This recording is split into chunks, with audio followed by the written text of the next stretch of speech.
तुम्हारे अंदर वो अलौकिक सामर्थ्य जागृत हो जाएगी। ये कर्तव्य कर्म सीधे योग प्राप्त करा देगा। कर्तव्य कर्म में आप समर्थ हैं, जिसने रचा है वो बोल रहा है, आप समर्थ हैं। आप ऐसा नहीं बोल सकते कि मेरे अंदर ये शक्ति नहीं है। 4 घंटे प्रपंच की बात कर सकते हो, 1.5 घंटे चतुरासी जी का पाठ करने में जबान दर्द करती है। दिन भर उलूल जुलूल बातें ऐसे उद्दंडता पूर्वक बोलते हुए व्यतीत हो जाता है, पर राधा राधा रटने में तुम्हारा माथा दर्द करता है, तुम्हारी जबान दर्द करती है। ये मूढ़ता नहीं तो और क्या है। कर्तव्य कर्म वही कर सकता है जो अनासक्त है, शरीर से अनासक्त, शरीर संबंधियों से अनासक्त। जितने भी आपके पास सामग्री मिली है वो केवल भगवत प्राप्ति के लिए मिली है। मनुष्य जन्म मिला भगवत प्राप्ति के लिए।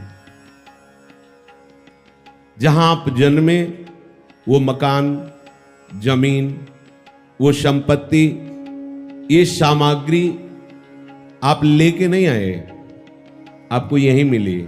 और जब आप जाएंगे ना तो यहीं छोड़ के जाएंगे। बस उसका जो आसक्ति पूर्वक सेवन किया उसका दंड मिलेगा, वो अनासक्त पूर्वक सेवा की उसका योग मिलेगा, भगवत प्राप्ति।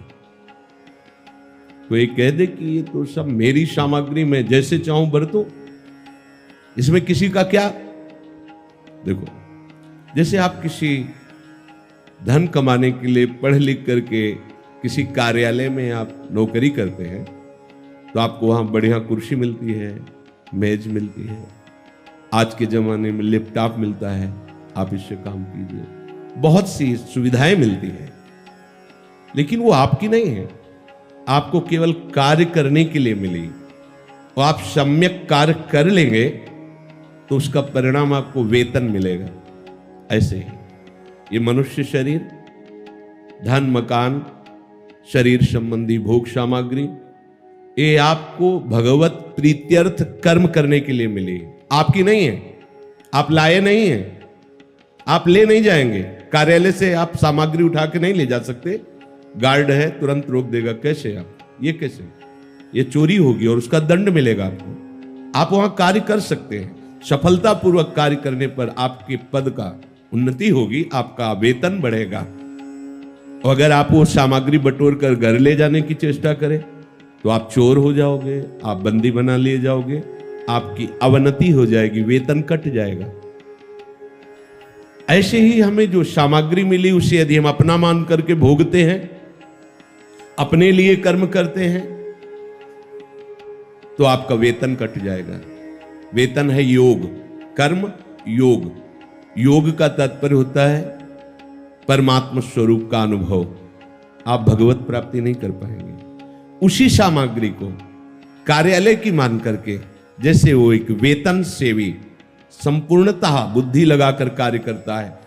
वर्षा है तो कार्यालय में जाना है, सर्दी है तो कार्यालय में जाना है, गर्मी है तो कार्यालय में जाना है, वहां के लोग विरोध करते हैं तो भी कार्यालय में बैठना है। अपने को वेतन से मतलब है, क्योंकि हमें पूर्ण रूप से कर्तव्य का पालन करना है। वो फिर परवाह नहीं करता, उसी की उन्नति होती है।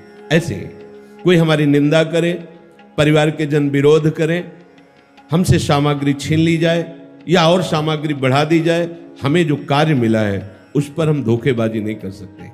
ये जन्म हमें योग प्राप्ति के लिए मिला है। कर्म करते हैं सब, पर दुर्गति को प्राप्त होते हैं क्योंकि योग प्राप्त नहीं होता।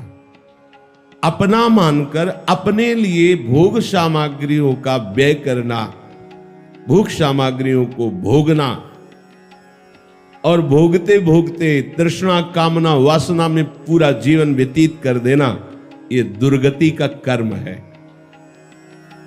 और उसी कर्म को जो आपको नियत किया गया है, उसी कर्म को प्रभु की प्रसन्नता के लिए करना, दूसरों के सुख के लिए करना, अपना कर्तव्य मान करके करना, तो भगवान उसे योग प्रदान कर, उसका वेतन है योग। योग माने परमात्मा प्राप्ति, सीधे श्री भगवान के वचन है। इस श्लोक में प्रभु कह रहे तस्माद अशक्ता सततम कार्यम कर्म समाचर, तो अशक्तो आचरण कर्म परमाप्नोति पुरुषा, वो परम पुरुष परमात्मा को प्राप्त हो जाएगा जो आसक्ति रहित होकर के कर्म करता है। जो आसक्ति पूर्वक शरीर सुख आराम भोग के लिए कर्म किया जाता है वही संसार में बांधने का काम करता है, ध्यान रखिएगा। और अगर प्रभु की प्रसन्नता के लिए, प्रभु को समर्पण करने के लिए या प्रभु भावना से किसी को सुख पहुंचाने के लिए किया जाए तो अंदर से प्रतिपल यही आता रहता है कि प्रभु मुझे ऐसी सामर्थ्य दो कि मैं सबको सुख पहुंचाऊं, किसी से सुख की आकांक्षा न रहे। वो धीरे धीरे धीरे शरीर संबंधी भोग और शरीर संबंधियों के राग से इस सेवा के परिणाम से मुक्त हो जाएगा।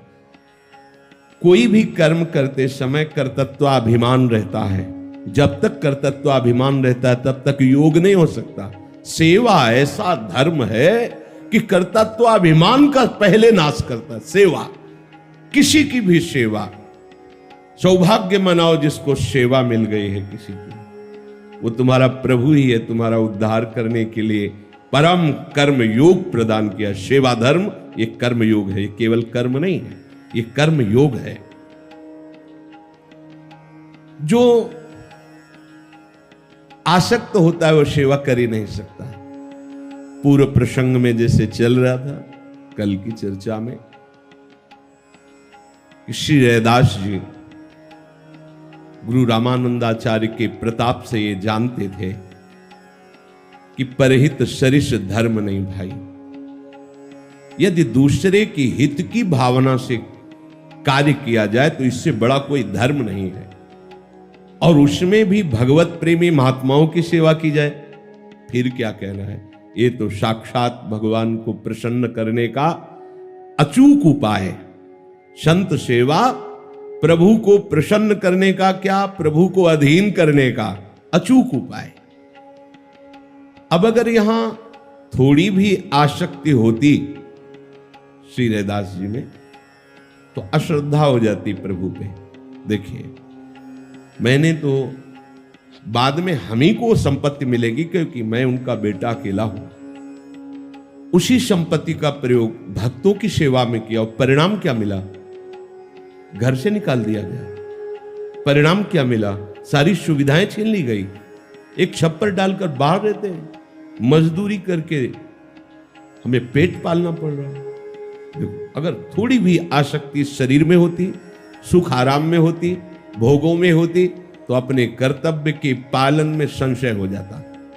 एक बार भी ये वृत्ति नहीं आई और बड़े प्रसन्न हुए कि प्रभु ने बहुत अच्छा किया। अब पहले तो भय था, अब तो स्वतंत्रता पूर्वक जो भी कमाएंगे वो संत सेवा, भगवंत सेवा करे। अब कोई बाधा नहीं है। भगवान कह रहे आसक्ति रहित होकर जो कर्म का आचरण करता है सीधे परमात्मा प्राप्ति कराता है।